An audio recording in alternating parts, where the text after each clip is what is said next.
Hello guys, welcome back to life with మానసిలో Manasi's kitchen. మన సబ్స్క్రైబర్స్లో ఒకళ్ళు నాన్ వెజ్ రెసిపీ చేయమని కామెంట్ చేశారు. సో అదే ఇన్స్పిరేషన్తో ఈరోజు మన కిచెన్లో హాట్ మటన్ బిర్యానీ అంటే గంటలు పట్టేస్తుంది అనుకుంటున్నారా? అందులో మటన్ దమ్ బిర్యానీ ఇంట్లోనే జస్ట్ 30 మినిట్స్లో ఎలా చేసుకోవచ్చో ఇప్పుడే చూపిస్తాను. ఫస్ట్ స్టెప్, మటన్ని ఉడికించేసుకుందాం.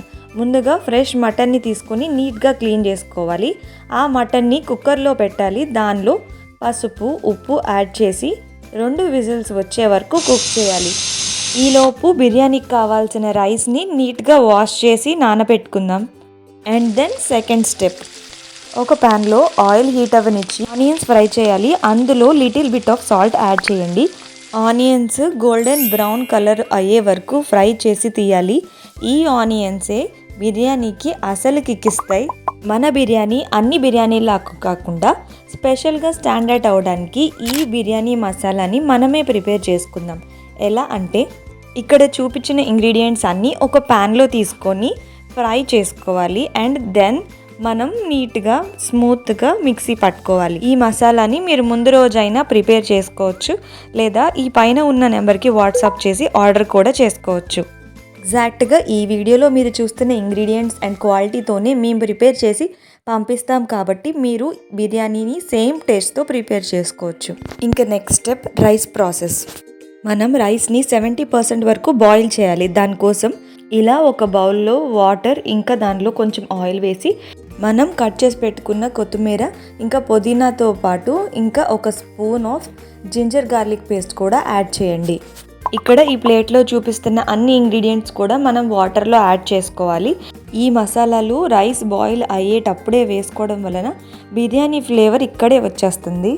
2 బిర్యానీ ఆకులు, 4 to 5 క్లోవ్స్, ఇంకా కొంచెం దాల్చిన చెక్క, కొంచెం జావత్రి, ఇంకా కొంచెం అనాస పువ్వు అండ్ 2 ఇలాచి. బాయిలింగ్ వాటర్లోనే మనకి రుచికి తగినంత ఉప్పు కూడా వేసుకోవాలి. ఇందులోనే మనం సోక్ చేసుకొని పెట్టుకున్న రైస్ అంతా ఉడికించుకుంటాం. ఇంకా ఇది లాస్ట్ స్టెప్, మనం ఉడికించి పెట్టుకున్న మటన్ అంతా బాటమ్ పార్ట్లో వచ్చేటట్టు వేసుకోవాలి. అందులో ఇప్పుడు మనం మసాలాలు కూడా యాడ్ చేసుకుంటాం. కొంచెం జింజర్ గార్లిక్ పేస్ట్, ఇంకా తగినంత ఉప్పు వేసుకొని బాగా మిక్స్ చేసుకోవాలి. అండ్ ఇంకొంచెం కారం, మీకు ఎంత స్పైసీగా కావాలో అంత కారం యాడ్ చేసుకోవచ్చు. అండ్ మనం ఫ్రై చేసుకొని పెట్టుకున్న ఆనియన్స్ కూడా వేసుకోవాలి. అండ్ మటన్లోనే మనం కట్ చేసి పెట్టుకున్న కొత్తిమీర ఇంకా పుదీనా కూడా యాడ్ చేసుకోవాలి.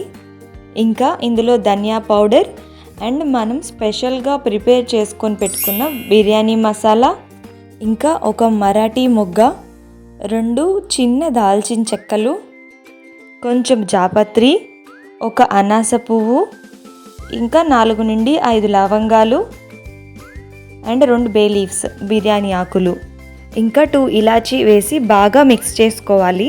మసాలాస్ అన్నీ కంప్లీట్గా మిక్స్ అయ్యాక 1 కప్ ఆఫ్ కర్డ్ కూడా యాడ్ చేసుకోవాలి. కర్డ్ వేసాక మన మటన్ని బాగా మిక్స్ చేసుకోవాలి. ఇక్కడ మనం పెరుగు వేసాం కాబట్టి మసాలాలు మటన్కి బాగా పడతాయి. ఇలా మిక్స్ అవుతుంది. నెక్స్ట్, ఇందాక మనం ఆనియన్స్ ఫ్రై చేసుకునేటప్పుడు ఉన్న ఆయిల్ని ఈ మటన్లో యాడ్ చేసుకోవాలి. ఈలోపు మనం ఉడిపించుకుంటున్న రైస్ 70% వరకు ఉడికిపోయి ఉంటుంది. 70% అంటే కొంచెం రైస్ ఇలా పలుకుగా ఉంటుందన్నమాట. అప్పుడు ఆ రైస్ని మనం మటన్ పైన స్ప్రెడ్ చేసుకుంటాం. రైస్ని మనం లేయర్గా మటన్ మీద స్ప్రెడ్ చేసుకుంటుంటాం. ఈ లేయర్స్ మధ్యలో మనం కావాలంటే క్యాష్యూస్, ఇంకా కిస్మిస్ అండ్ ఆల్సో ఆనియన్స్ కూడా యాడ్ చేసుకోవచ్చు. ఇక్కడ రైస్ అంతా స్ప్రెడ్ చేసుకోవడం అయిపోయిన తర్వాత ఒక స్పూన్ ఆఫ్ నెయ్యిని యాడ్ చేసుకున్నాం. అండ్ ఇంకా దానిపైన ఫ్రైడ్ ఆనియన్స్ అండ్ కొత్తిమీర, పుదీనా కూడా యాడ్ చేసుకున్నాం. ఇంకా ఫైనల్గా దమ్ ప్రాసెస్. బిర్యానీకి అడుగు మాడకుండా మేము ఇక్కడ ఒక ఐరన్ తవాని ప్లేస్ చేసుకున్నాం. దానిపైన బిర్యానీ పాత్రను పెట్టుకున్నాం. బిర్యానీ మూత పైన బరువు ఉండడంతో హీట్ అనేది లాక్ అవుతుంది కాబట్టి మేము ఇక్కడ వాటర్ ఉన్న బౌల్ ప్లేస్ చేసుకున్నాం. ఇలా వెజల్ లిడ్ సీల్ చేసుకున్నాక హై ఫ్లేమ్లో 5 మినిట్స్, ఇంకా లో ఫ్లేమ్లో 10 మినిట్స్ దమ్ ఇవ్వాలి. మటన్ జ్యూసీగా, రైస్ ఫ్లఫీగా, ఫ్లేవర్స్ ఫుల్ అబ్జర్బ్ అయిపోతాయి. చూసారా, వేడి mutton dum biryani ready. Simple స్టెప్స్తో జస్ట్ 30 మినిట్స్లో హోటల్ స్టైల్ బిర్యానీ ఇంట్లోనే చేసుకోవచ్చు. రైతా లేదా సలాడ్తో సర్వ్ చేయండి. మీరు కామెంట్స్లో అడిగిన రెసిపీస్ని డెఫినెట్లీ ట్రై చేస్తాం. సో ఇంకా ఏమి కావాలో నెక్స్ట్ నాన్ వెజ్ లేదా వెజ్ ఐడియాస్ కామెంట్స్లో చెప్పండి. బాయ్ బాయ్, మళ్ళీ ఇంకో వీడియోలో కలుద్దాం. Until then subscribe.